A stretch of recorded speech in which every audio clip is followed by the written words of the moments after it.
Oakton. I'd like to bring you into the conversation because obviously cybersecurity is important to all yachts and it influences the operational procedures, whether on the vessel itself or on land. Now, can you tell us a little bit more? You ran some interesting tests at a previous Monaco yacht shows. Can you share more about the tests that you did there, Mark, please? Yeah, hi.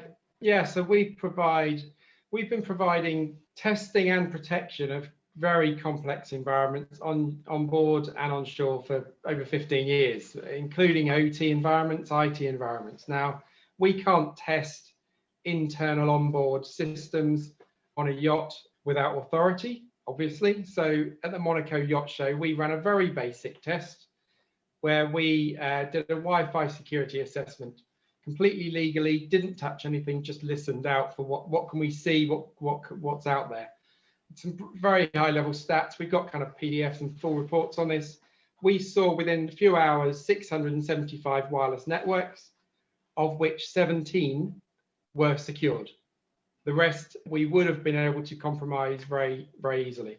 Now, of those others, just a couple of examples, high level examples, 29 networks that are named the yacht name -owner. Obviously, that seems like a good idea. So the owner can connect to their private network. Not a great idea when an attacker can easily find out which device is the owner using. And more importantly, some people are interested in what room is the owner in and who's next to him at any one point, especially in the night. Other examples, 58 networks, which are internal control systems that manage and control the onboard engine, propulsion systems, ballast systems, fire suppression systems, widely open to anybody who walks past. And this should be when large yachts are on their A game and got all the security controls locked down. Wi-Fi is a basic control. Now, if I can get anywhere near the control systems using Wi-Fi, that's not a good starting point. Now, I just want to, because we have to push along a little bit. So I'm sorry to the panelists. We had a little bit of a late start today. So now if you could just cover off for me, Mark, because the 360 Security, Maritime Security Alliance, how do you communicate the capabilities of threats? Because clearly superyachts don't want to publicize if they have data stolen or they get hacked. So how are you communicating this? Yeah, so we talked about insurance already on this panel. Now, many of our clients do have security incidents and they are wary of calling in insurance either before or after. The attacks we see are not single vector. It's not, I want to attack somebody using a cyber attack. I will use a cyber only method and see if it works. They use a blended attack. They will try and plant somebody on board through a third party that hasn't been appropriately vetted. They will use electronic measures to try and get near and get knowledge of a vessel. And then they will do a cyber attack. So the attacks are multi-vector. So the protection level has to be the same multi-vector. So the 360 Maritime Alliance blends cyber, physical protection, high-end electronic countermeasures into a single protection platform for the owner. Now, how do we communicate that? We have to look at what is the threat profile, who is going to attack you, what is the impact, and what's the likelihood, most importantly, of each attack happening, because the ones that are less likely are the highest impact, but most people ignore the high impact, low likelihood events, but they've all got to be assessed and spend the protection money in the right area. Thank you, Mark. Moving along to Pete Murphy, who is the CEO of Priavo Security. Hello. Yeah, hey, how you doing? Welcome. I made it. Now, I'd just like to have a chat to you, Pete, first about third-party risks. So do you think the superyacht sector is doing enough regarding due diligence of crew and guest movements and having third-party suppliers come on board the vessels? I personally don't. It'd be great to get some feedback on this from perhaps the audience as well, see what their approach is. But I mean, the use of third parties is nothing new. Well, we've all worked with suppliers, with outsourcers, agents for years. But what has changed is the frequency and scale of third-party use, and really the focus on how we're managing third parties to address risks. We see a lack of ownership once third parties are involved, which seems to be okay as long as liability is passed on.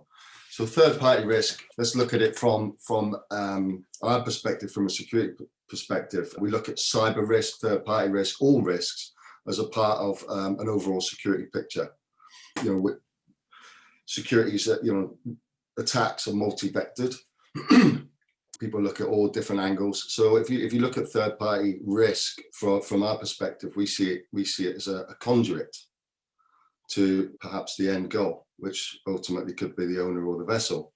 So if you're using third parties, how sure are you that their due diligence in turn is as good? So you might be all buttoned up, your cyber might be buttoned up, everything might be buttoned up tight. But is the management agent that you're using, are they tight? Is their due diligence also good? So we had a case study for this, a large vessel, charter vessel. We got a call from somebody involved with the owner who's booked a charter through the travel agent.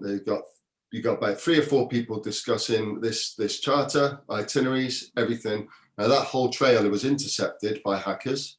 The actual payment, the deposit went to the wrong people.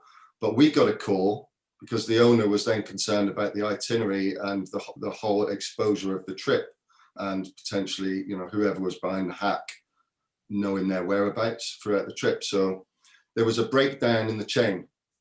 So third party risk is a serious risk. It's a real risk. Due diligence on crew is also, I think there's also a big lack of background checks on your crew. Who are they? Where have they come from? What have they done before?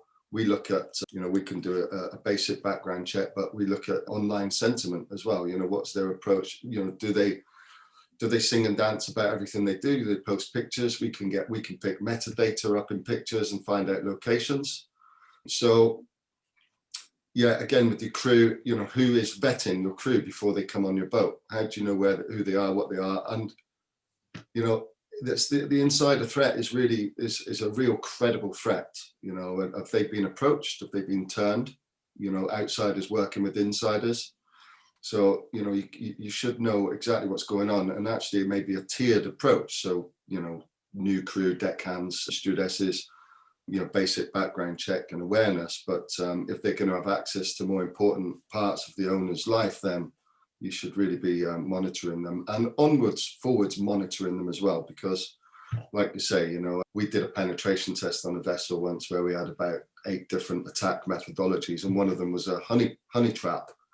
A poor victim in the bar, but we got a lot of information out of them. Yes. And potentially could have turned that crew member, particularly if they were a bit disgruntled, and used them as an inside threat, plant devices network. Just leading into the second question here, Pete, I want to discuss the physical movement of yachts, because obviously sinister people that are hoping to conduct all these attacks, they're not sitting waiting for a boat to go on charter before they pose a threat to that particular vessel. So how important is the location-based intelligence for the maritime security risks? And can we even predict the type of attacks that will happen, especially when we have this geographic seasonality with the Mediterranean and the Caribbean season? Everything we do is intelligence led. And the first thing we do, if we're looking at a country or destination, we do country risk assessment. We then profile that with the profile of the owner or the charter or whoever's is going there, and we assess the risks and how credible they are to this specific group. We have a threat intelligence platform. We've got over 80 analysts worldwide that feed in live incidents around the world. So a lot of stuff that doesn't reach international news, we get to hear about. And it's all presented on a platform that we can look at certain risks. Now, if a client is actually concerned about a certain risk, we can just specifically search on that. I was just actually looking through the platform at cyber risks, and it flags a lot. So there are countries that we take clients to that we strongly advise, if you've got concerns about cyber risk, then just don't take anything that you don't want them to see, because you can be picked apart in certain countries, and it's very credible. So we use Mark, who's on here, to advise clients strongly on what to Now, do. do you think that the industry needs to bring in cyber security risk awareness at entry level for crew, perhaps as a module for STCW? Yeah, absolutely. But particularly if this is going to be part of the risk infrastructure following the IMO criteria, certainly should. But I don't think just cyber. I think cyber should be an element of an overall risk awareness package, security awareness package delivered at entry level. No, We look at, cyber is one part of a blended threat, and seeing how that incorporates into the overall security picture is very important. Now, if you can raise security awareness, we do it on vessels that we work with, owners that we work with. We take the crew through training, and just that level of awareness, that increased, enhanced level of awareness, is actually, from an attacker's perspective, it's something you would take into consideration during reconnaissance. How alert are the crew? How vulnerable is that vessel?